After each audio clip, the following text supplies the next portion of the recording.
Assalamualaikum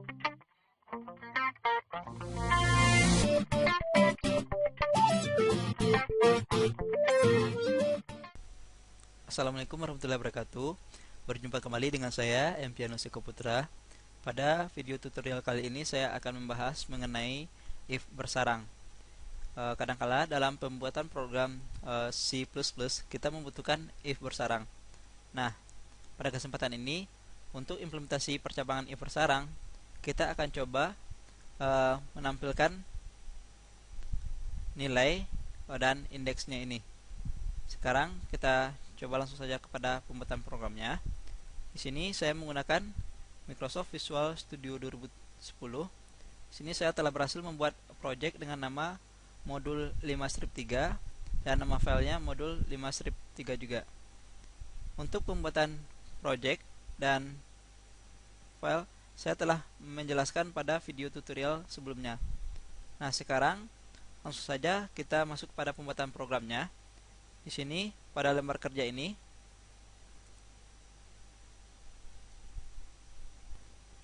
kita ketikkan sintak untuk menampilkan nilai tadi. Nah, sekarang pertama-tama saya di sini membuatkan komentar terlebih dahulu.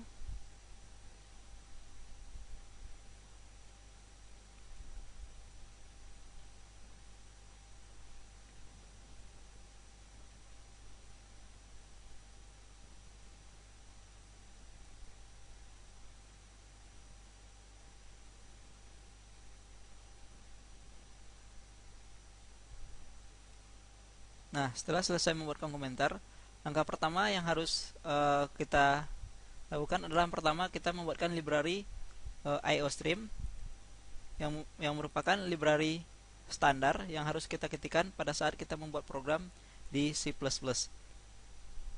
Library IOStream ini berfungsi untuk perintah output dan input. Nah, yang kedua, kita juga harus mengetikkan using namespace std ini, perintah ini dalam setiap kita membuatkan program harus disertakan juga, karena tanpa ini perintah cout atau cin itu akan error.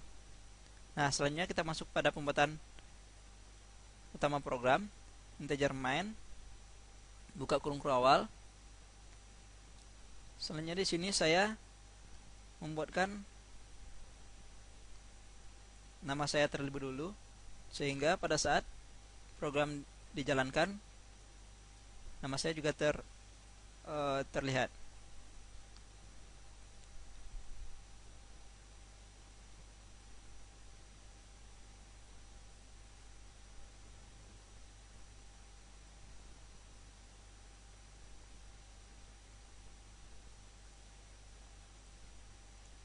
Sintak ini teman-teman semuanya boleh menghilangkan atau mengganti sesuai dengan keinginan teman-teman semuanya.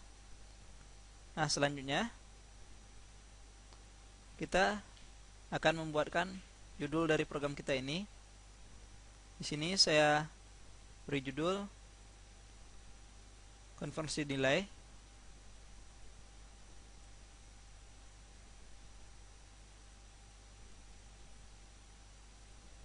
Nah, inilah nama judul dari program kita, itu saya buat konversi nilai siswa, karena kita akan mengkonversi atau menampilkan indeks dari masing-masing nilai. Nah, selanjutnya kita akan masuk pada pembuatan variabel. Di sini saya buat variabel nilai ujian dengan tipe data double. Variabel ini dideklarasikan secara lokal karena terletak dalam fungsi utama program. Nah, yang kedua, saya juga mendeklarasikan variabel index dengan tipe data char. Dan selanjutnya kita akan meminta input data kepada user. Di sini saya ketikkan masukkan nilai ujian. Nah, untuk meminta input data ini kita mengetikkan perintah cin nilai ujian. Nah, di sini maksudnya program ini akan meminta input data kepada user dengan menggunakan perintah ini, dan data yang diinputkan oleh user akan ditampung dalam variabel nilai ujian ini. Nah, selanjutnya di sini saya mengetikkan juga n-else. N-else di sini berfungsi untuk berpindah kepada baris selanjutnya. Sekarang baru kita masuk kepada pembuatan if bersarangnya. Pertama kita buat kondisi if yang pertama. Sesuai dengan ini, kriteria ini. Pertama kita ketikkan yang 85 dulu. Cara membuatnya, jika nilai ujian besar atau sama dengan 85, maka pernyataan yang ditampilkan atau indeksnya sama dengan A. Nah, selanjutnya kita buatkan if bersarangnya, yaitu else if nilai ujian besar atau sama dengan 75. Ini adalah kondisi kedua. Maka indeks yang dikeluarkan B. Apabila kondisi yang kedua ini terpenuhi, maka yang dikeluarkan adalah indeksnya B. Nah, selanjutnya kita masuk pada if selanjutnya, yaitu jika nilai ujiannya itu besar atau sama dengan 55, ini disebut dengan kondisi yang ketiga, maka indeks dari nilainya adalah C. Selanjutnya kita buatkan if selanjutnya, yaitu nilai ujiannya besar atau sama dengan 40. Ini merupakan kondisi yang keempat, maka indeks yang ditampilkan sama dengan D. Nah, selanjutnya kita buatkan else. Else di sini tidak menggunakan if, karena ini merupakan kondisi yang terakhir. Sesuai di sini, E itu adalah nilai yang terakhir atau kondisi yang terakhir dalam program. Ini merupakan kondisi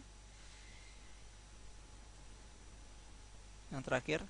Kondisi ini akan berjalan jika kondisi pertama sampai 4 tidak terpenuhi.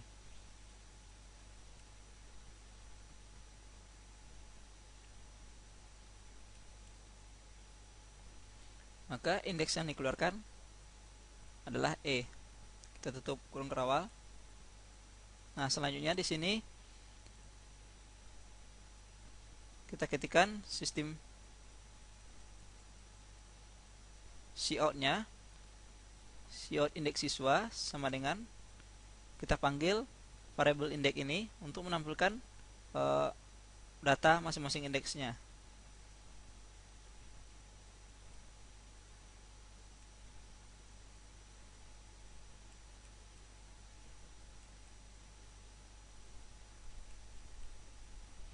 Nah, di sini saya akan menjelaskan fungsi atau proses operasi dari if bersarang ini. Yang dimana yang pertama, pada saat program running, pada saat user menginputkan nilai ujian, dia akan mengeksekusi terlebih dahulu di mana kondisi mana yang terpenuhi. Apabila kondisi yang terpenuhi adalah kondisi yang pertama atau nilai ujiannya besar atau sama dengan 85, maka indeks yang dikeluarkannya adalah A. Nah, setelah itu apabila kondisi yang pertama tidak terpenuhi, maka dia akan mengecek kepada kondisi yang kedua, nilai ujiannya itu besar atau sama dengan 75, maka dikeluarkan B. Tapi apabila tidak, dia akan mengecek kepada kondisi yang ketiga, nilai ujiannya besar atau sama dengan 55, maka yang dikeluarkannya adalah C. Nah, selanjutnya dia akan mengecek kepada kondisi yang selanjutnya apabila kondisi yang ketiga tidak terpenuhi. Di sini apabila nilai ujiannya besar atau sama dengan 40, maka indeks yang dikeluarkannya D. Nah, di sini else di sini apabila kondisi dari yang pertama dan yang kedua, ketiga, keempat tidak terpenuhi, maka kondisi yang dijalankan adalah kondisi yang terakhir, yaitu else. Maka dia akan menampilkan indeks E. Sekarang kita buat sistem pause. Sistem pause di sini merupakan fungsi jeda, di mana sintak ini harus selalu kita buatkan dalam program C++, karena tanpa sintak ini kita tidak akan bisa melihat hasil dari running programnya. Nah, selanjutnya kita mengetikkan return 0. Ini merupakan akhir dari program. Pada saat program akan berhenti, dia akan mengembalikan nilai 0.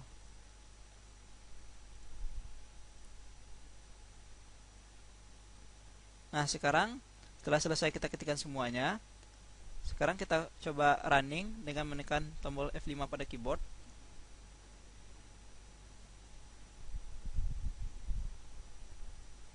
Nah, inilah running dari program kita.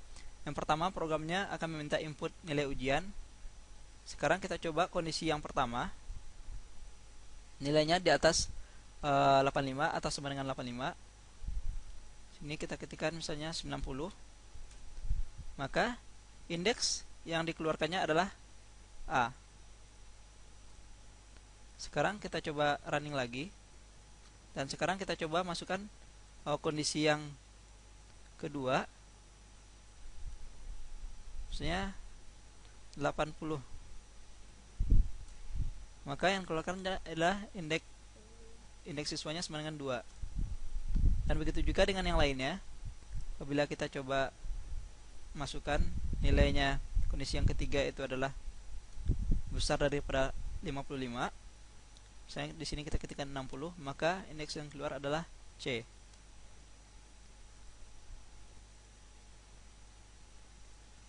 Sekarang kita coba indeks yang keempat, kondisi yang keempat, yaitu nilai ujiannya besar dari 40.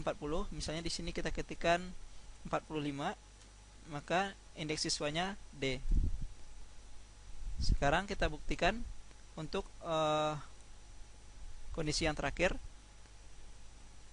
yaitu nilainya selain atau kecil dari 40.